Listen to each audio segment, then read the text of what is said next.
HTML content को style देने के लिए CSS को हम 3 तरीके से यूज कर सकते हैं। There are 3 ways to insert CSS. जो पहला तरीका है जो सबसे ज़्यादा यूज होता है वो है एक्सटर्नल स्टाइल शीट। इसमें हम हेड सेक्शन के अंदर, ये हेड ओपन है और ये हेड क्लोज है, इसमें एक लिंक रिलेट करते हैं, उसका रिलेशन देते हैं, उसका टाइप बताते हैं और उसका हाइपर रेफरेंस देते हैं। दूसरा होता है इंटरनल स्टाइल शीट जो प्रीवियस लेसन्स में हम सीखते आ रहे थे, और एक है इनलाइन स्टाइल शीट। इसमें एक स्टाइल नामक एट्रीब्यूट का यूज किया जाता है। यहाँ पे क्या है, h1 टैग है, इसके साथ में हमने एक एट्रीब्यूट यूज किया वो है स्टाइल, और फिर उसको हम कलर और वैल्यू प्रोवाइड करते हैं, मतलब उसका प्रॉपर्टी और वैल्यू प्रोवाइड करते हैं, सेपरेट करके सेमीकोलन से फिर प्रॉपर्टी और वैल्यू प्रोवाइड करते हैं, और ये एक ही लाइन में हमारा परफॉर्म होता है। तो 3 तरह की स्टाइल शीट होगी। एक्सटर्नल स्टाइल शीट जो ज़्यादा यूज होती है, इंटरनल स्टाइल शीट इसे भी हम यूज कर सकते हैं, और एक इनलाइन स्टाइल शीट। प्रैक्टिकली इसको हम समझते हैं। जैसे ये हमारा रिटन प्रोग्राम है और इसमें हेड सेक्शन के अंदर, this is the head section, यहां से लेकर यहां तक का हेड सेक्शन, इसमें हमने एक कमांड दिया है, एक टैग दिया है, वो है style tag, this and this, open and close. इसके अंदर हमने बहुत सारे सेलेक्टर्स दिए हैं, जैसे बॉडी, h1, ग्रुप सेलेक्टर है h2, पैराग्राफ p। तो ये हमारा जो स्टाइल शीट है यह एक इंटरनल स्टाइल शीट है। इंटरनल स्टाइल शीट का मतलब हमने इसी पेज पे HTML कंटेंट को भी यूज किया है, टैग को भी यूज किया है, और हेड सेक्शन के अंतर्गत स्टाइल दे दिया है। इससे क्या है कि ये रफली दिखाई देता है, या नीट एंड क्लीन कंटेंट हमारा यहाँ पे नहीं हो पाता है। इसलिए इंटरनल स्टाइल शीट की जगह पे हम एक्सटर्नल स्टाइल शीट को यूज करते हैं। अभी एक प्रैक्टिकल हम देखते हैं। हमारी आउटपुट विंडो ये है। ओके, अभी ये जो दिख रहा है हमें, ये एक इंटरनल स्टाइल शीट है। हम इसमें थोड़ा सा परिवर्तन करते हैं, इसको इन लाइन में चेंज करते हैं। जैसे हमारा h2 है, h2 हमने यहाँ से हटा दिया, अब ये सिर्फ पैराग्राफ पे अप्लाई होगा, और ये हमारा h2 का सेक्शन था। हमने क्या किया, इसको h2 पे आकर के h2 का एक एट्रीब्यूट हमने दिया, style equal to inverted comma के अंदर हमने इसको कलर दिया इक्वल टू, यहाँ पे अब इक्वल टू नहीं रहेगा, सेम इसी तरीके से हम इसे डिफाइन करेंगे। कलर हम क्या यहाँ पे देना चाहते हैं, रेड रखना है रेड रखें, ब्लू करना है ब्लू कर दें, हमने ब्लू दिया। सेमीकोलन से इसको सेपरेट किया, और दूसरा हमने इसको प्रॉपर्टी नेम और वैल्यू देना शुरू किया, वो है टेक्स्ट अलाइन का, टेक्स्ट अलाइन, और इसको हमने किधर का अलाइन कर दिया, इसको हम लेफ्ट कर देते हैं। तो अगर इस तरीके से हमने अपने कमांड को दिया है, इस तरीके से हम एक लाइन में अपने कमांड को दे रहे हैं थ्रू द स्टाइल एट्रीब्यूट, तो वो हमारा इन लाइन स्टाइल शीट बन जाता है। इसका हम आउटपुट चेक करते हैं, इसको हम सेव करते हैं। क्योंकि हमने कलर ब्लू दिया है और अलाइनमेंट इसका लेफ्ट किया है, तो ये जो हेडिंग है h2, ये हमारे लेफ्ट में आनी चाहिए और ब्लू कलर में आनी चाहिए। चेक करते हैं, रिफ्रेश करते हैं, और ये हमारा लेफ्ट में भी आ गया और ब्लू कलर अप्लाई हो गया to the inline CSS। Okay, and अभी जो प्रॉपरली बाकी कंटेंट पे जो अप्लाई किया है स्टाइल, यहाँ से लेकर के स्टाइल यहाँ तक, तो ये हमारा इंटरनल स्टाइल शीट है। अगर इसको हम एक्सटर्नल स्टाइल शीट करना चाहते हैं तो it will be too much simple, ये काफ़ी सिंपल हो जाएगा। हम यहाँ पे पुनः वापस करते हैं h2 को, h H2 कामा, और इस चीज को हम हटा देते हैं H2। अब ये अच्छा हो गया, रिफ्रेश करते हैं, जैसा पहले था वैसे हो गया। अब इसको हम स्टाइल सीट को हम एक्सटर्नल करना चाहते हैं, एक्सटर्नल स्टाइल सीट में कन्वर्ट करना चाहते हैं, तो हमें ये डेटा यहाँ से हटाना पड़ेगा, पूरा यहाँ से लेकर यहाँ तक का डेटा हमें हटाना पड़ेगा। तो हमने इसको कट कर दिया, ठीक। और एक नई फाइल हमने बनाया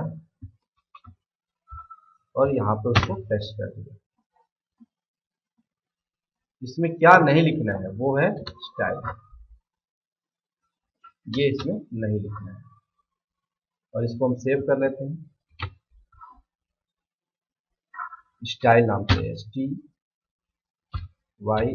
स्टाइल डॉट CSS। इस फाइल को, जो एक्सटर्नल हमारी CSS की फाइल होती है, उसे डॉट CSS से सेव करते हैं और सेव कर लेते हैं।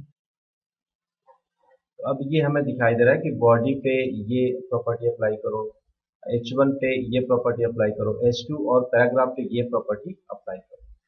देखते हैं व्हाट विल हैपन हियर अगर इसको हम सेव करते हैं तो।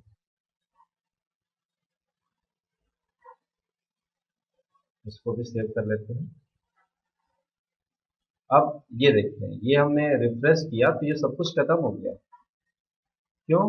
क्योंकि हमने स्टाइल तो दिया है एक्सटर्नल में, लेकिन ये स्टाइल डॉट CSS की फाइल इसके साथ में हेड सेक्शन में रिलेट होनी चाहिए, और रिलेट करने के लिए हेड सेक्शन के अंदर, ये हेड ओपन है, ये हेड क्लोज है, इसके अंदर हमें एक टैग देना होगा और वो है लिंक स्पेस। इसको रिलेट करते हैं equal to relation equal to style sheet. पुनः स्पेस देंगे और टाइप बताएंगे, type equal to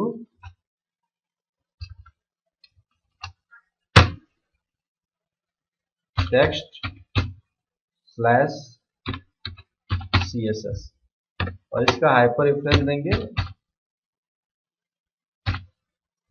H href equal to, वो फाइल का नाम, हमने इस फाइल का नाम क्या दिया है एक्सटर्नल फाइल का, स्टाइल डॉट CSS, तो यहाँ पे दे देंगे स्टाइल डॉट CSS,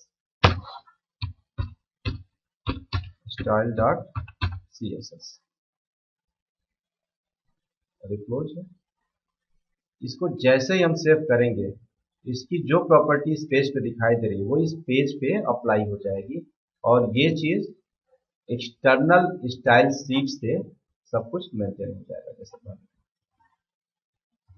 इस तरीके से हम CSS की पूरी फाइल को ही अलग बना लिए, और यहाँ पे सिर्फ एक हेड सेक्शन के अंतर्गत एक लिंक इस्टेब्लिश कर दिए उस एक्सटर्नल स्टाइल सीट का।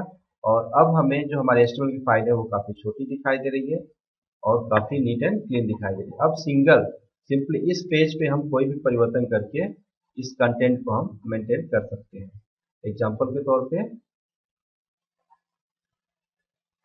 ये हमारा आउटपुट विंडो है, ये हमारा इनपुट विंडो। अब इस फाइल से हम कुछ भी चेंजेस करेंगे और यहाँ पे अप्लाई करेंगे, लाइक बैकग्राउंड के जो 9 अवतार है उसको हम सिर्फ अवतार डॉट PNG कर देते हैं और इसको सेव करते हैं, और यहाँ अप्लाई करेंगे तो ये तस्वीर बदल जाएगी और ये ऐसे। या फिर इसको एज इट इज ही रहने देते हैं और इसको हम रिपीट कर देते हैं, बैकग्राउंड रिपीट, जो कमांड है बैकग्राउंड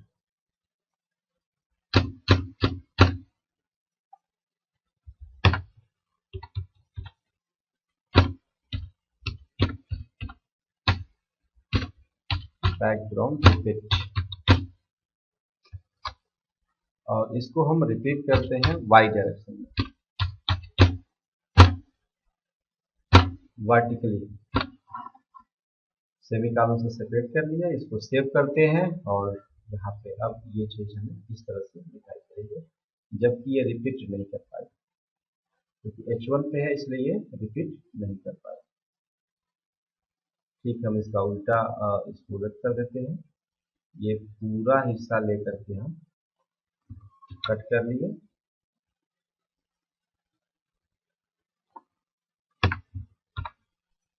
और यहाँ पे पेस्ट कर लिए। इस हिस्से को हमने यहाँ से कट कर दिया और यहाँ पे लाके इसको पेस्ट कर दिया, सेव किया। अभी ये अंदर का कलर हमें नहीं दिखाई दे रहा, तो यहाँ से हमने H1 को कलर दे दिया, COLOR, कलर दे दिया इसको वाइट।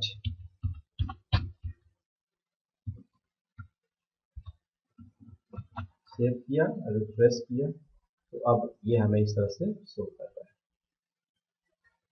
ये हमारा बैकग्राउंड इमेज है जो वर्टिकली रिपीट हुई है, और ये हमारा हेडिंग है, इसका एक बैकग्राउंड है। बैकग्राउंड पे हमने bg.png को अप्लाई कर दिया है और उसके नीचे बाकी सब कुछ सेम है। हमने प्रॉपर्टी को केवल चेंज किया है। जो बैकग्राउंड का इमेज है वो अवतार वाला यहाँ पे लगा दिया, यहाँ पे नो अवतार भी कर देंगे क्योंकि ये इमेज हमारे वहाँ पे सेव है, और ये हिस्सा नो अवतार में चेंज होगा लाइक दिस, और ये हमारी बाकी चीजें ऐसे शो कर रहे हैं। तो इस लेसन में अब ये हमारी style.css अलग फाइल है, मेन फाइल हमारी ये है।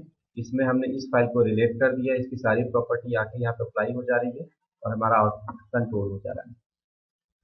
तो ये बड़ा अच्छा तरीका है कि हम एक्सटर्नल स्टाइल शीट को अपने प्रोग्राम में रेगुलर यूज करें। इससे हमारा प्रोग्राम भी छोटा दिखाई देगा और नीट एंड क्लीन दिखाई देगा।